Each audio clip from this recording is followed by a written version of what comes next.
రాష్ట్ర ప్రభుత్వం విద్యకు అత్యంత ప్రాధాన్యత ఇస్తుందన్నారు మంత్రి కోమటిరెడ్డి వెంకటరెడ్డి.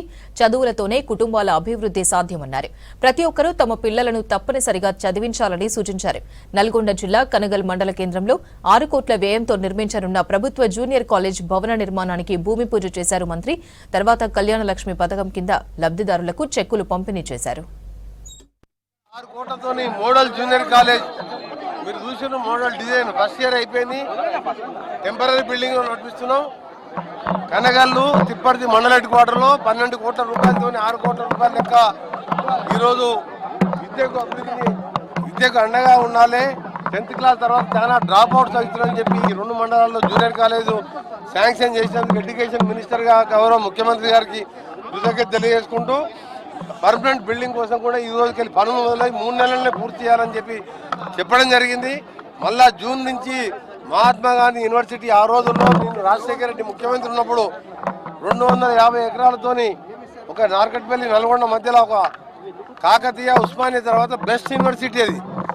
అంత మోడల్ యూనివర్సిటీ ప్రైవేట్ డిజైన్తో నేను స్వయంగా దగ్గరుండి ఆడిటోరియం కానీ బిల్డింగ్స్ కానీ కడితే 10 ఏళ్లలో ఒక మినిస్టర్ కూడా లోపల కాలు పెట్టకపోతే ఈ 2.5 సంవత్సరాలు 80 కోట్లతో బిల్డింగ్ కట్టించి ఈ జూన్ నుంచి బి ఫార్మసీ, డి ఫార్మసీ, ఎం ఫార్మసీతో పాటు ఎల్ఎల్బి, ఎల్ఎల్ఎం కోర్సెస్ కూడా స్టార్ట్ చేస్తున్నాం.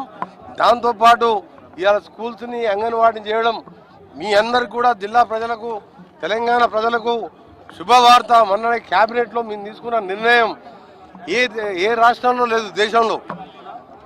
అది ఇంటర్మీడియట్ చదివే పిల్లలకు కూడా ఫస్ట్ క్లాస్కే వాళ్ళకు బ్రేక్ఫాస్ట్ లంచ్ కూడా ఏర్పాటు చేసే విధంగా సంవత్సరానికి 500 కోట్ల బడ్జెట్లో కేటాయించడం. మీకు తెలుసు young India schools Nalgonda school అయితే ఆల్మోస్ట్ ఇంకా 6 నెలల్లో కంప్లీట్ చేస్తున్నాం. కొడంగల్, మధుర దాదాపు 50 బిల్డింగ్ స్టార్ట్ అయినాయి. 20,000 కోట్లతో ఎవరు ఊహించని విధంగా ఇలా ఫస్ట్ క్లాస్కి వెళ్ళి ఎస్సీ, బీసీ, మైనార్టీ, ఓసీ కుల మతాలకు అతీతంగా హాస్టల్ సౌకర్యంతో క్రికెట్ స్టేడియం ఎటేటే 1000 మంది తినే విధంగా డైనింగ్ హాల్స్, ఇలా ఫుట్బాల్ గ్రౌండ్స్ ఇవన్నీ కూడా పిల్లలకు చదువుతో పాటు అది ఫిజికల్గా కూడా ఫిట్ ఉండాలని చెప్పి యంగ్ ఇండియా స్కూల్స్. ఇలా ఇంకా చెప్పాలంటే సంక్షేమ పథకాలు మీ అందరికీ తెలిసినాయి, మళ్ళా చెప్పే అవసరం లేదు.